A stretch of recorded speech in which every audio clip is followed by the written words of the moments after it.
dunia itu sudah mengenal luar biasa dengan keperawatan paliatif. Nah, sekarang bagaimana dengan di Indonesia, kan gitu ya. Jadi saudara, ini ya, berdasarkan beberapa penelitian, ya, penelitian tentang keperawatan paliatif itu apa sih, ya, 6 bulan terakhir ini sebelum dia meninggal akibat penyakit paliatif, apa saja keluhannya pasien kita. Yang paling tinggi itu adalah nyeri, ya. Jadi rasa nyeri yang dihadapi oleh klien itu 67%, ya. Kemudian delirium, konstipasi. Kalau semester 1 berarti belum paham tentang konstipasi, ya. Delirium, kebingungan, konstipasi, dia sembelit, ya, bahasa alamnya.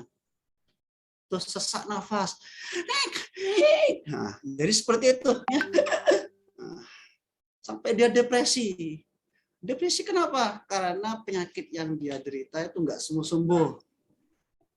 Nggak sembuh-sembuh, ya. Terus dia emosi. Jadi saudara, sebagai calon perawat nanti, kita menghadapi pasien paliatif ini, kita senyum aja itu kadang dia sudah curiga. Wah, senyum. Seneng ya saya sakit paliatif gini. Seneng ya saya sakit kanker gini. Jadi di ruangan dokter stomo itu ada pasiennya yang kena kanker di mata seperti ini, besar, ya, atau payudaranya tinggal 1, ya, karena dia kena tumor mama, ya, mama 1, mamai jadi 2, jadi kena tumor. Terus kita senyum, dipikirnya dia melihat kondisi kekurangan fisiknya. Sekarang bagaimana caranya? Jadi kita ada pendekatan secara perawatan paliatif, ya. Ini saudara, ternyata karena banyak, ya, jadi rendahnya pelatihan dan kesadaran terhadap asuhan paliatif ini, jadi Bu Titin tadi udah jelaskan. Ternyata ini, ya, jadi alhamdulillah di Politeknik Semarang ini sudah ada Bu Titin, ya, yang sudah membimbing Anda 1 semester keperawatan paliatif, ya. Ini 1 semester kita bahasnya dalam jangka waktu 2 jam nanti ini. Jadi saudara, ini, jadi keperawatan paliatif ini bagaimana caranya pasien ini mati sesuai dengan agamanya masing-masing. Kalau dia Islam, beragama Islam nanti meninggalnya. Dia meninggal senyum karena apa? Karena dia melihat ada surga di depan saya. Seperti itu, ya. Dia senyum karena surga di depan saya itu. Karena Tuhan Allah sudah memberikan penyakit yang saya derita ini. Jadi rasa syukur, ikhlas. Jadi tidak semua pasien kita, termasuk saya juga, dikasih penyakit paliatif, ya, kanker, ya, penyakit yang kronis dan sebagainya. Itu belum tentu kita bisa menerima. Hanya pasien kita, depan kita lah, yang dia bisa menerima kondisinya. Nah, seperti itu. Kita sebagai perawat adalah memberikan, ya, apa yang kita berikan? Kita berikan adalah motivasi. Bapak, Ibu, Bapak ini oleh Allah dikasih ujian. Saya sebagai perawat belum tentu bisa sekuat Ibu atau Bapak menerima penyakit ini, ya. Jadi saudara, ini, ya, di Indonesia, ya, saya terangkan di Indonesia, kapan sih Indonesia ini paliatif di Indonesia ini sudah ada. Jadi sejak tahun 2017 pemerintah Indonesia ini melalui Kementerian Kesehatan, Kemenkes, jadi ada aturannya. Jadi aturannya adalah keputusan Menteri Kesehatan nomor 821, Menteri Kesehatan SK bulan 7 tahun 2007. Nah, ini sudah ada perawatan paliatifnya, ya. Baik saudara, kapan sih adanya ini perkembangan paliatif di Indonesia ini? Awalnya ini di UNER, ya, di Rumah Sakit Dr. Sutomo. Ini tulisannya Suetomo tadi, ya. Jadi ini Dr. Sutomo, ya. Jadi dokter-dokter di Rumah Sakit Dr. Sutomo itu membentuk kelompok perawatan paliatif ini untuk mengontrol nyeri kanker. Inilah yang disebut dengan tim perawatan paliatif. Siapakah yang mencetuskan ini? Yang mencetuskan ini adalah ini, ya, Profesor Dr. R.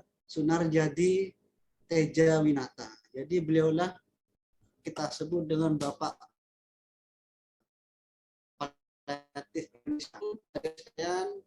Jadi saya lanjut Titin tadi, inilah Bapak Paliatif Indonesia, Prof. Sunaryadi, gitu ya. Nanti biar kenal kapan. Jadi tahun 2007 sudah diciptakan, tapi sebelumnya pada tahun 1990 ini sudah ada tim paliatif di Indonesia. Pencetusnya adalah Prof. Dr. Sunaryadi Tejawinata. Nah, ini ya. Ini cerita-ceritanya seperti itu. Nanti mungkin dari panitia bisa ngasih materi ini ke mahasiswa. Kalau nanti nggak bisa ya saya baca juga lagi. Jadi Bapak Prof. Sunaryadi itu mengadakan workshop bagaimana nanti ada manajemen nyeri. Karena kita ketahui tadi itu sebelum dia meninggal, pasien kita meninggal itu, pasien paliatif belum meninggal, nyeri ya. 67% dia nyeri. Sehingga disinilah dilakukanlah seminar atau workshop bagaimana caranya manajemen nyeri kanker itu. Tujuan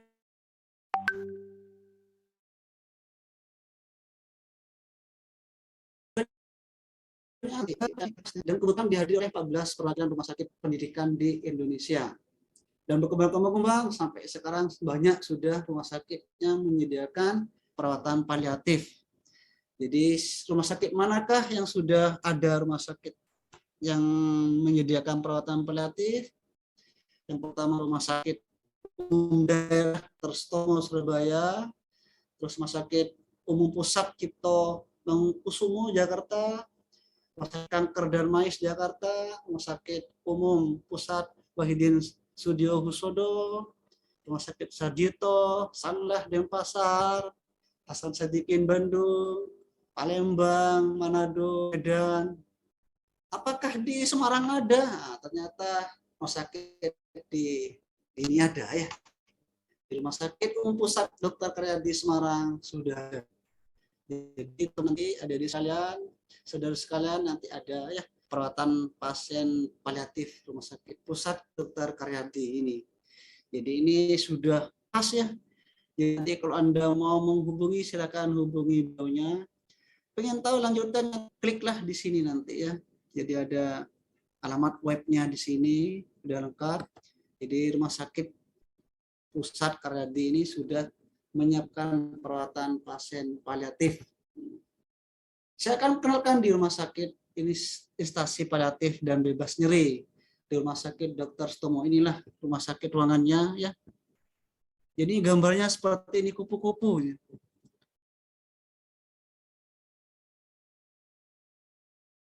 Itu terbang. Jadi menikmati. Bagaimana cara menikmati dari perawatan paliatif tersebut menghadapi nyeri yang sudah diterima oleh mereka ya.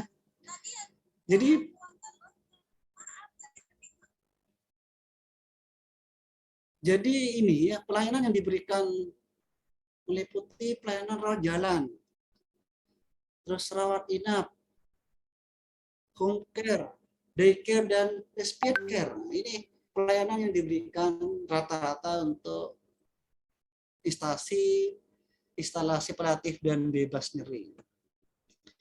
Jadi karena waktu saya 45 menit ini ya, konsultasi paliatif memang pada pasiennya dan warga. Ini yang sudah dijelaskan oleh Titi tadi.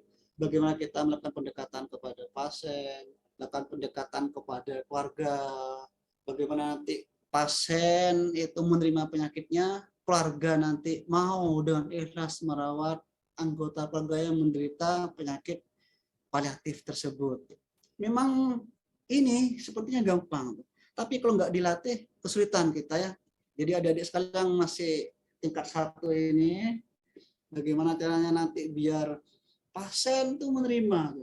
Jadi pendekatan secara ini spiritual ya, spiritual bahwa sakit yang diderita oleh Bapak Ibu itu adalah dari Tuhan untuk menaikkan derajatnya. Seperti itu. Jadi kita seperti itu nanti lakukan pendekatan. Terus oke. Jadi sudah seperti yang tadi udah ya. Jadi asuhan keperawatan paliatif ini juga ini ya.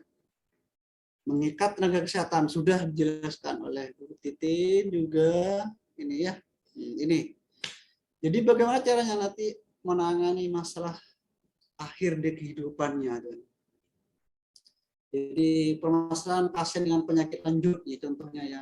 Jadi dia masalah fisiknya, nyeri, bernafas. Ini yang dihadapi oleh klien-klien kita. Masalah sosial.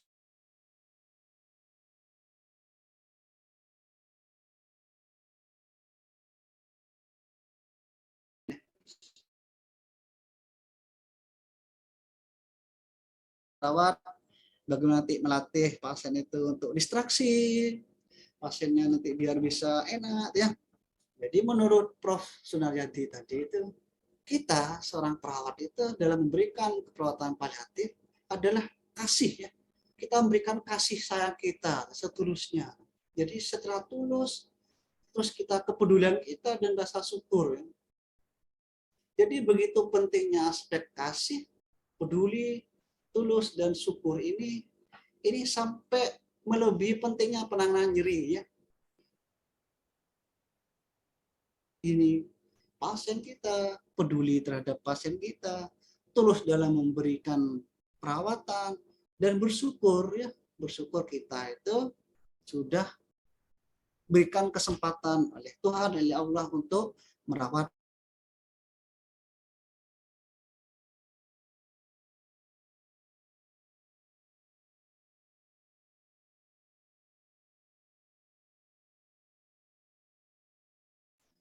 Apa sih pengaruhnya nyeri itu? Nyeri ini berpengaruh kepada semua aspeknya. Jadi nyeri itu bisa berpengaruh pada pola tidurnya. Tentu saja tadi disampaikan oleh Bu Titin. Nyeri juga menyebabkan suatu kelelahan. Jadi dia tidak beraktivitas. Nyeri juga membuat pasien ini berisolasi sosial. Nyeri juga memberikan mood yang jelek ya. Jadi moodnya sampai jelek tuh. Dia tidak mau pasiennya datang ada perawat, ada dokter datang, moodnya jelek tuh. Jangan sampai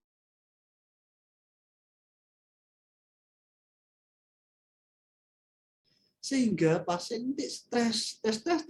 Tentu saja oleh dokter Titi ini, Bu Titin tadi jelaskan bahwa pasien stres itu kan namanya hormon kortisol. Hormon kortisol ini menyebabkan penurunan antibodinya. Seperti itu. Sehingga kita itu kalau memberikan memberikan pemotivasi kepada klien kita, apa tujuannya nanti, harapan nanti hormon endorfin. Nah, endorfin ini seperti morfin. Ada yang sudah pernah nyoba morfin? Belum. Nah, jangan dicoba, tapi ya. Kalau Anda mencoba morfin, berarti ada dua kemungkinan. Anda itu pengguna obat-obatan, atau Anda menderita penyakit degeneratif ini, penyakit paliatif ini. Karena itu dalam itu apa? Untuk menekan nyeri. Jadi dengan cara kita ya, motivasi pada klien, ya, meditasi ya. Nah, saudara bisa nanti meningkatkan hormon endorfinnya. Nah, caranya meningkatkan hormon endorfin, kita latih pasien kita itu untuk relaksasi ya, mendengarkan yang Al-Quran nanti, yang Islam nanti mendengarkan ayat suci Al-Quran ya, Al-Quran, suaranya merdu, dinikmati, itu meningkatkan ini, mengeluarkan hormon endorfin, hormon nyaman namanya, hormon kenyamanan. Jadi seperti ngefly ya. Jadi kita meditasi ya.